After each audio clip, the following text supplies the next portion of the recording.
told at one point that Group 1 originated from what we consider to be the Andromeda Galaxy, and that is where their planet of habitation is, where they probe the denser realms, and also the Oversouls maintain their awareness of light. I was told from some of the Oversouls of Group 4 that I belong to that just like Group 1 originated somewhere around the Andromeda Galaxy region, that Group 2 that later joined to Group 1 had originated somewhere around the Palladian or Pleiades region of the universe. That's where they had been doing this, and with Earth, they decided to also start doing it on Earth, and guided the evolution of Earth to mirror that which their home planet had been designed to do in order to send their offsprings into lower realms. I was told that that which is termed Krishna from Hinduism, all of this culture came from Group 1, and that is one reason why reincarnation is such a steeped part of their religion and culture. It is a reflection of the way that these Oversouls in Group 1 have been evolving. I was told that Group 2, another group, joined them, and from that group, one of the incarnations of that group was the Buddha. Now, I discussed in a previous video how the Buddha, what the purpose of the incarnation of the Buddha was in this. The Buddha taught us how to deal with suffering, pain, death, sickness, old age, and how to accept that all life is suffering. And the reason why was because the lower realms, especially Malkuth, which is the densest realm where we are now embodied, is a realm of pain and suffering. And that is one reason why the Buddha taught that all life is pain and suffering. And again, I explained in an earlier video that he did not teach people the reason why existence here in the lower realms is pain and suffering. Life is not meant to be pain and suffering. D has not been evolving in pain and suffering.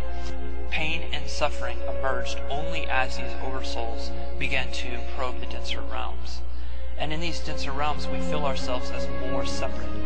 We only perceive that which is around us according to the senses of the bodies that we are inhabiting temporarily in these denser realms.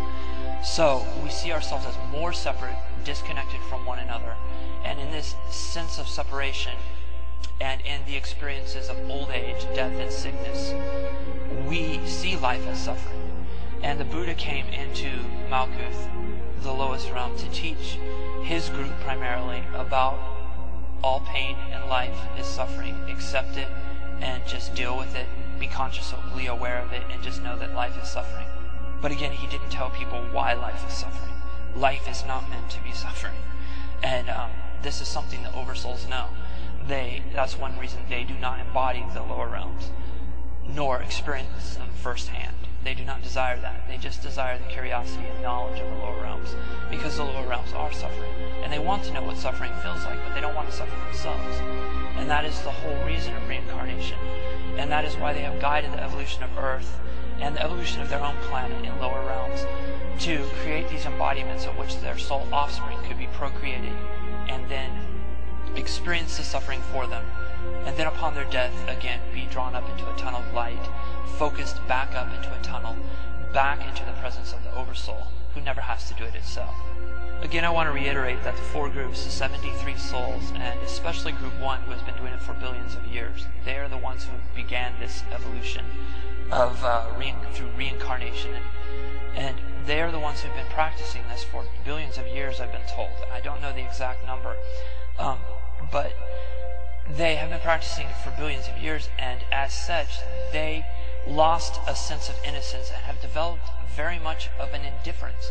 And they reside in this joyous realm, but the way that I have come to understand them through some of my interactions with them is that all embodiments of their children are pawns, and we aren't meant to know very much because they don't want us to know. And you don't want your pawn to know very much. Otherwise, if your pawn knew exactly what it was as a soul and why it had been begotten in lower realms by this oversoul parent, the whole entire process of their experiences would be thwarted or messed up. They've been evolving this way for billions of years, and they are considered an isolated group of the billions of angel souls who never lose their innocence. Incarnating in lower realms brings suffering and pain to the deathless self we all share. And D does not desire to dream the universe up and have it be a bad dream of suffering. She desires to joyously experience the gratitude of what it means to exist forever.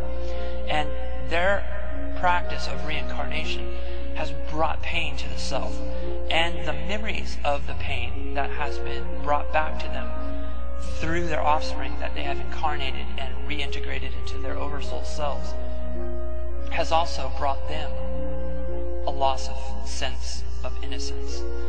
And I've come to realize that they're used to this. They are quite different from the billions of other angels who never did this. And in some of my discussions, I've asked them if they felt innocent, and they do not feel innocent. And the reason they don't feel innocent is because they have been given the one thing within the primal self that they have been denying to their offspring. Once their souls were conceived by other angel souls, they were given the gift of forever acting for themselves. They are a pure microcosm of the macrocosm, as we all are, except for they don't give that gift to their offspring. They use their procreative powers to probe denser realms and then strip those offspring after their brief sojourns in the astral planes below and in Malkuth or over, of the one thing that they would never want to lose, which is their ability to forever act for itself. That is eternal life.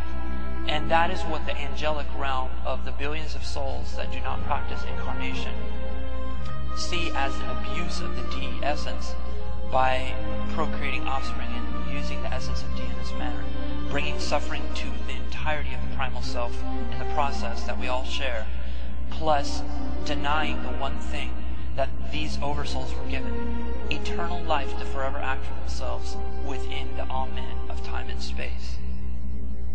Groups 1 and 2, again, were the first, and they have been here since the beginning.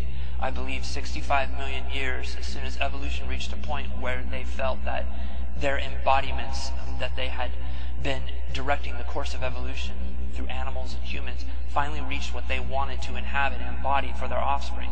They began about 65 million years ago, 63 million years ago, to send their offspring down into these animal embodiments and human embodiments. And they have been doing it since the conception of Earth, guiding its evolution, directing it through genetics. And the whole purpose was for them to embody their offspring in the lower realms, to experience the sorrow and the suffering the lower realms would experience through death and through this Maya that is totally magnified.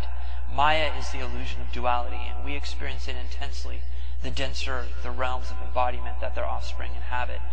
And this has brought much pain and suffering and a lack of sense of unity to the one self that we all share. I wish there was more I could tell you about groups 1 and 2. All I know is that some of the incarnations have been from group 1, again, Krishna, the Hindu culture, and Buddhism emerged out of Hinduism. Buddha was an incarnation of group 2, and each of these groups have between around 14 to 21 souls in these two groups of oversouls. Later there was another group, group 3. I do not know very much about group 3 at all. I haven't asked questions about group 3, but I know that they have been there earlier than group 4. And in my next video I'm going to discuss group 4 because that's the group I belong to. My oversoul was part of group 4. Group 4 has 23 souls, and they began incarnating with the other 3 groups around 3,300 years ago, and it started with David, King David in the Old Testament, Jonathan, and from that group emerged the mystic tradition of the Kabbalah. And all of these traditions, though, mirror the same esoteric teachings. If you study the Kabbalah, you study the Bhagavad Gita, you study the teachings of Buddha, there are a lot of underlying mystical teachings. These mystical groups emerged from these groups of oversouls: Hinduism, Buddhism, the Kabbalah. And again, group number 4, which consists of 23 souls, I was told currently makes up 1/6 of the population, and the Kabbalistic tradition of Jewish mysticism and Judeo-Christianity emerged from that group. And again, that group has been here for approximately 3,300 years, beginning with King David.